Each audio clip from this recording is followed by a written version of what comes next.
नमस्कार। पश्चिम बंगाल में ना इस वक्त एक बड़ी अजीब सी सिचुएशन बनी हुई है। सोचिए, एक तरफ सरकारी अधिकारी एक वेरिफिकेशन प्रोसेस को पूरा करने के लिए प्रोटेक्शन मांग रहे हैं, तो दूसरी तरफ खुद स्टेट गवर्नमेंट उसी प्रोसेस के खिलाफ सड़क पर उतर आई है। आखिर ये हो क्या रहा है?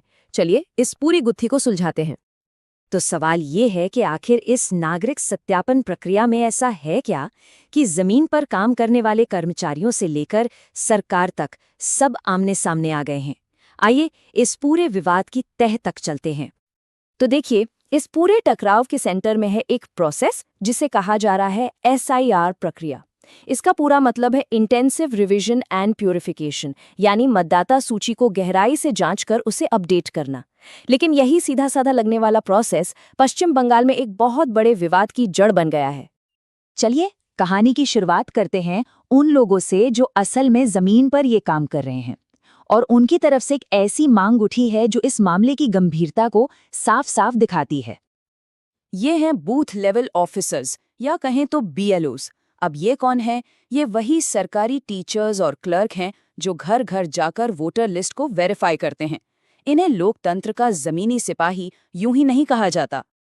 और अब इन्हीं जमीनी सिपाहियों ने मदद की गुहार लगाई है। उन्होंने बाकायदा मुख्य निर्वाचन अधिकारी को एक चिट्ठी लिखी है और उसमें साफ साफ कहा है कि उन्हें काम करते हुए धमकियां मिल रही हैं। इसीलिए वो चाहते हैं कि उन्हें सेंट्रल फोर्सेस की सिक्योरिटी दी जाए, ताकि ये वेरिफिकेशन का काम ठीक से और बिना किसी डर के हो सके। लेकिन कहानी में एक और बहुत बड़ा ट्विस्ट है, और वो है बड़े पैमाने पर दस्तावेजों की धोखाधड़ी के आरोप, जो इस पूरे मामले को और भी ज्यादा पेचीदा बना देते हैं। इंडियन एक्सप्रेस की एक रिपोर्ट ने तो एक ऐसा दावा किया है जो सच में चौंकाने वाला है। उस रिपोर्ट में दक्षिण 24 परगना की एक ग्राम पंचायत को भारत की नकली जन्म प्रमाण पत्र राजधानी तक कह दिया गया।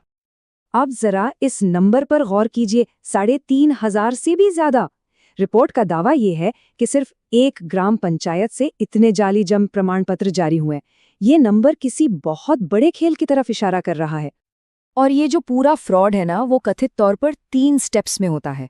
पहले एक नकली बर्थ सर्टिफिकेट बनता है, फिर उसी नकली सर्टिफिकेट को एक बेस डॉक्यूमेंट की तरह इस्तेमाल किया जाता है, और उसके बाद इन जाली कागजों के दम पर पैन कार्ड जैसे दूसरे सरकारी दस्तावेज भी बना लिए जाते हैं। अब आते हैं कहानी के सबसे हैरान करने वाले हिस्से पर। एक तरफ तो अधिकारी इस प्रोसेस को पूरा करने के लिए सिक्योरिटी मांग रहे हैं, और दूसरी तरफ राज्य सरकार खुद ही इसके विरोध में उतर आई है। तो मतलब सिचुएशन देखिए कितनी अजीब है। एक तरफ हैं बूथ लेवल ऑफिसर्स जो SIR प्रोसेस को पूरा करने के लिए सिक्योरिटी मांग रहे हैं, और दूसरी तरफ है खुद पश्चिम बंगाल की सरकार जो उसी प्रोसेस के खिलाफ प्रोटेस्ट कर रही है। और ये सिर्फ कहने की बात नहीं है। 4 नवंबर को बाकायदा पश्चिम बंगाल सरकार ने कोलकाता में एक बड़ा मार्च निकाला, और मकसद सिर्फ और सिर्फ SIR प्रक्रिया का विरोध करना। अच्छा, इस पूरे टकराव का असर अब सिर्फ राज्य के अंदर नहीं बल्कि इंटरनेशनल बॉर्डर तक पर दिखने लगा है, जहां से एक बहुत चिंताजनक खबर आ रही है। अब एक और रिपोर्ट सामने आई है जिसमें ये दावा किया जा रहा है कि पश्चिम बंगाल के जो जिले बांग्लादेश बॉर्डर से लगे हैं, वहां से लोग वापस बांग्लादेश की तरफ लौट रहे हैं। और इसकी वजह क्या बताई जा रही है? वजह है डर। लोगों को ये डर है कि इस वेरिफिकेशन प्रोसेस में वो पकड़े जा सकते हैं और उन्हें आगे चलकर मुश्किलों का सामना करना पड़ सकता है, और शायद इसी डर से वो सीमा पार कर रहे हैं। तो चलिए एक बार फटाफट पूरी सिचुएशन को समअप करते हैं।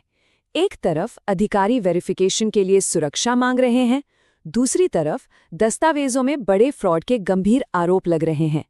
तीसरी बात, राज्य सरकार खुद इस प्रोसेस का विरोध कर रही है, और इन सब के बीच लोगों के देश छोड़कर जाने की खबरें भी आ रही हैं। तो आखिर में सवाल यही खड़ा होता है कि ये जो सारी घटनाएं एक साथ हो रही हैं, ये टकराव, ये धोखाधड़ी के आरोप और बॉर्डर पर ये हलचल, ये सब मिलकर पश्चिम बंगाल को किस तरफ ले जा रहे हैं? इसका जवाब ही शायद राज्य का भविष्य तय करेगा।